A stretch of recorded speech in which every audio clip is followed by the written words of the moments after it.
আসসালামু আলাইকুম। সবার আগে বাছাই করা 10টি আন্তর্জাতিক খবর জানিয়ে দেব। প্রথমেই থাকছে শিরোনাম, তবে তার আগে অনুরোধ থাকবে ভিডিওটিতে একটি লাইক দিবেন।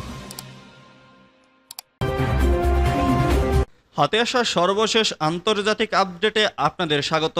প্রথমেই জানিয়ে দিব সংবাদ শিরোনাম, পাল্টাপাল্টি যুদ্ধবিরতি লঙ্ঘনের অভিযোগ ভারত পাকিস্তানের।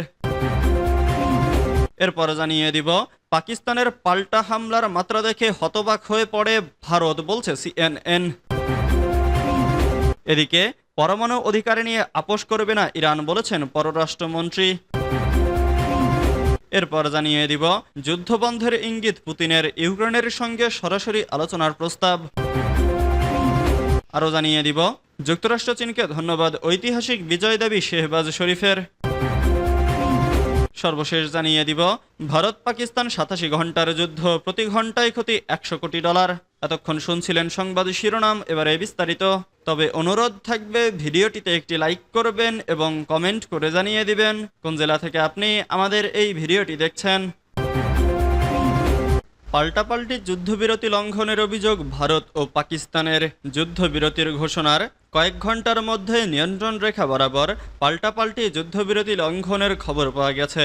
পাকিস্তানের বিরুদ্ধে যুদ্ধবিরতি লঙ্ঘনের অভিযোগ এনে কড়াভাবে প্রতিহতের হুঁশিয়ারি দিয়েছেন ভারতের পররাষ্ট্র মন্ত্রণালয়। অন্যদিকে ভারতের বিরুদ্ধেও যুদ্ধবিরতি লঙ্ঘনের অভিযোগ এনেছে পাকিস্তান। একদিকে ভারতের অপারেশন সিন্দুর, অন্যদিকে পাকিস্তানের অপারেশন বুনিয়ান মারসুস। গেল কয়েকদিন ধরেই হামলা পাল্টা হামলায় উত্তপ্ত পাকিস্তান ভারত সীমান্ত। পূর্ণমাত্রায় যুদ্ধের আশঙ্কায় আতঙ্কে ছিলেন দুই দেশের বাসিন্দারা।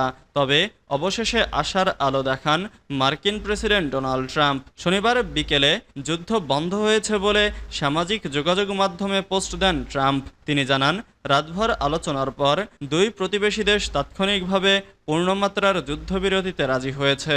আরেক পোস্টে মার্কিন পররাষ্ট্রমন্ত্রী মার্কো রুবিও বলেন, ভারতের প্রধানমন্ত্রী নরেন্দ্র মোদী ও পাকিস্তানের প্রধানমন্ত্রী শেহবাজ শরীফের সঙ্গে 48 ঘন্টার আলোচনার পর তারা যুদ্ধবন্ধে রাজি হন। ট্রাম্পের ঘোষণার পরপরই ভারত ও ইসলামাবাদের পক্ষ থেকে যুদ্ধবিরতির বিষয়টি নিশ্চিত করা হয়। যুদ্ধবিরতিতে সম্মত হওয়ার পর শনিবার রাতে জাতির উদ্দেশ্যে ভাষণ দেন পাকিস্তানের প্রধানমন্ত্রী শেহবাজ শরীফ। পাকিস্তানের পাল্টা হামলার মাত্রা দেখে হতবাক হয়ে পড়ে ভারত, বলছে সিএনএন। টানা কয়েকদিনের সংঘাতের পর যুদ্ধবিরতিতে পৌঁছেছে ভারত ও পাকিস্তান। হামলা ও পাল্টা হামলার মধ্যে সংঘর্ষ চরম আকার ধারণ করার আগেই যুক্তরাষ্ট্রের মধ্যস্থতায় শান্তির পথে এগিয়ে আসে দেশ দুটি। মূলত ভারতের হামলার জবাবে পাকিস্তান দেশটিতে পাল্টা হামলা চালায়, আর পাকিস্তানি সেই হামলার মাত্রা দেখে ভারত হতবাক হয়ে পড়ে এবং পরে আলোচনায় আন্তরিকভাবে অংশ নিতে শুরু করে উভয় পক্ষ। সূত্রের বরাত দিয়ে শনিবার 10 মে নিজেদের লাইভ আপডেটে এই তথ্য জানিয়েছে মার্কিন সংবাদ মাধ্যম সিএনএন। প্রভাবশালী এই সংবাদ মাধ্যমটি বলছে, ভারত ও পাকিস্তানের মধ্যে সাম্প্রতিক যুদ্ধবিরতির পেছনে যুক্তরাষ্ট্রের বড় ভূমিকা ছিল বলে জানিয়েছেন পাকিস্তান সরকারের একটি সূত্র। ওই সূত্রটি আলোচনা প্রক্রিয়ার সঙ্গে যুক্ত ছিলেন। নাম প্রকাশ না করার শর্তে তিনি সিএনএনকে জানান, দুদেশের মধ্যে তীব্র লড়াইয়ের পর যখন পরিস্থিতি হাতের বাইরে চলে যাওয়ার আশঙ্কা তৈরি হয়েছিল, তখনই এই চুক্তির প্রেক্ষাপট তৈরি হয়। সূত্রটি সিএনএনকে বলেন, শুক্রবার উভয় পক্ষ শান্তি চুক্তির পথে অগ্রসর হচ্ছিল, কিন্তু শনিবার ভোরে ভারত 3টি পাকিস্তানি বিমান ঘাঁটিতে আকাশ থেকে ভূমিতে নিক্ষেপযোগ্য ক্ষেপণাস্ত্র হামলা চালালে ইসলামাবাদ বিস্মিত হয়। পরমাণু অধিকার নিয়ে আপোষ করবে না ইরান, বলেছেন পররাষ্ট্রমন্ত্রী। পরমাণু প্রকল্প ইরানের অধিকার এবং যুক্তরাষ্ট্রের প্রেসিডেন্ট ডোনাল্ড ট্রাম্প যদি দেশটিকে এ অধিকার থেকে বঞ্চিত করতে চান, তাহলে তেহরান তা কখনো মেনে নেবে না। ইরানের পররাষ্ট্রমন্ত্রী আব্বাস আরাঘচি আলোচিত এই ইস্যুতে তাদের অবস্থান স্পষ্ট করেছেন। কাতারের রাজধানী দোহায় যুক্তরাষ্ট্র এবং ইরানের মধ্যে সংলাপ শুরু হয়েছে। মধ্যস্থতাকারী হিসেবে সেই সংলাপে আছে ওমান। গতকাল এ ইস্যুতে সাংবাদিকদের সঙ্গে মতবিনিময়কালে তিনি বলেন, যদি এই আলোচনার লক্ষ্য হয় ইরানকে তার পরমাণু অধিকার থেকে বঞ্চিত করা, আমি পরিষ্কারভাবে বলছি যে ইরান তা কখনো মেনে নেবে না এবং নিজের অধিকারের ব্যাপারে আপোষ করবে না। ইরানের পরমাণু প্রকল্প নিয়ে গত বেশ কয়েক বছর ধরে ব্যাপক অস্বস্তিতে রয়েছে যুক্তরাষ্ট্র। কারণ ওয়াশিংটনের অভিযোগ, ইরানের পরমাণু প্রকল্পের মূল উদ্দেশ্য পারমাণবিক বোমা বানানো। দেশটিকে এই কর্মসূচি থেকে বিরত রাখতে সাবেক মার্কিন প্রেসিডেন্ট বারাক ওবামা 2015 সালে ইরানের সঙ্গে জ্যাকোপা নামের একটি চুক্তি করেছিলেন। তবে তার উত্তরসূরি প্রেসিডেন্ট ডোনাল্ড ট্রাম্প 2017 সালে তার প্রথম শাসন মেয়াদে যুক্তরাষ্ট্রকে এই চুক্তি থেকে সরিয়ে নেন। যুদ্ধবন্ধের ইঙ্গিত পুতিনের, ইউক্রেনের সঙ্গে সরাসরি আলোচনার প্রস্তাব। ইউক্রেনের সঙ্গে সরাসরি আলোচনা করার প্রস্তাব দিয়েছেন রুশ প্রেসিডেন্ট ভ্লাদিমির পুতিন। বলেন, আমরা অবিলম্বে আলোচনা শুরু করতে চাই। এটি 15 মে থেকেই শুরু হতে পারে। সংবাদ মাধ্যম বিবিসির প্রতিবেদনে বলা হয়, শনিবার 10 মে গভীর রাতে টেলিভিশনে দেওয়া ভাষণে পুতিন বলেন, আমরা ইউক্রেনের সঙ্গে গুরুতর আলোচনার জন্য প্রস্তুত। সংঘাতের মূল কারণগুলোর সমাধান করা এবং একটি দীর্ঘমেয়াদী ও টেকসই শান্তি প্রতিষ্ঠায় পৌঁছানোই আমাদের লক্ষ্য। যুক্তরাজ্যের প্রধানমন্ত্রী স্যার কিয়ার স্টারমার, ফরাসি প্রেসিডেন্ট ইমানুয়েল ম্যাক্রো সহ ইউরোপীয় নেতারা ইউক্রেন সফর এবং রাশিয়াকে আগামী সোমবার থেকে যুদ্ধবিরতির জন্য 30 দিনের যুদ্ধবিরতিতে সম্মত হওয়ার জন্য আল্টিমেটাম দেওয়ার কয়েক ঘন্টা পর পুতিন এই প্রস্তাব দিলেন। ইতিহাসে প্রথমবারের মতো ইউক্রেনে একসঙ্গে পা রাখেন ইউরোপের 4 প্রধান দেশের শীর্ষ নেতা।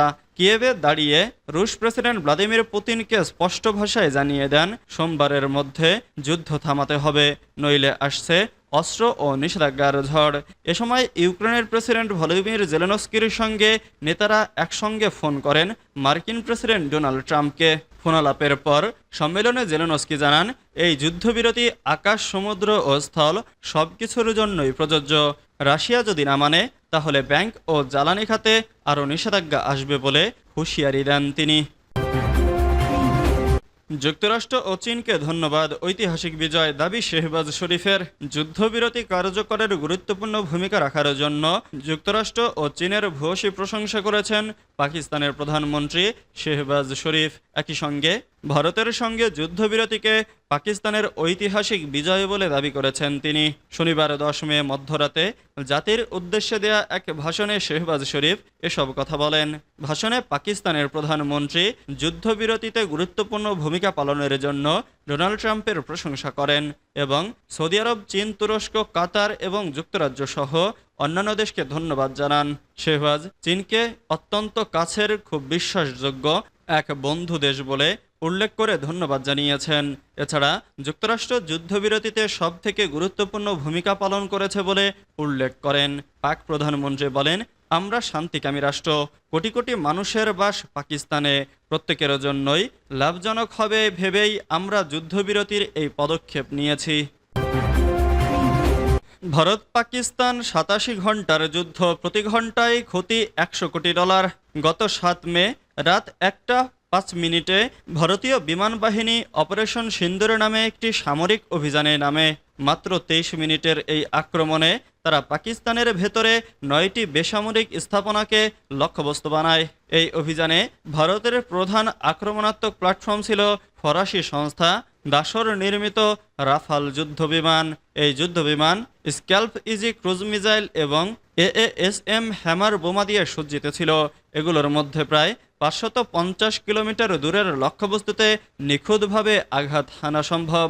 পাকিস্তানে এই হামলার সময় ভারত পাকিস্তানি আকাশ প্রতিরক্ষা ব্যবস্থার দুর্বলতা খুঁজে বের করতে ও বিশ্লেষণ করতে ইসরায়েলি প্রযুক্তির হারপ এবং স্কাই স্ট্রাইকার ড্রোন পাঠায়।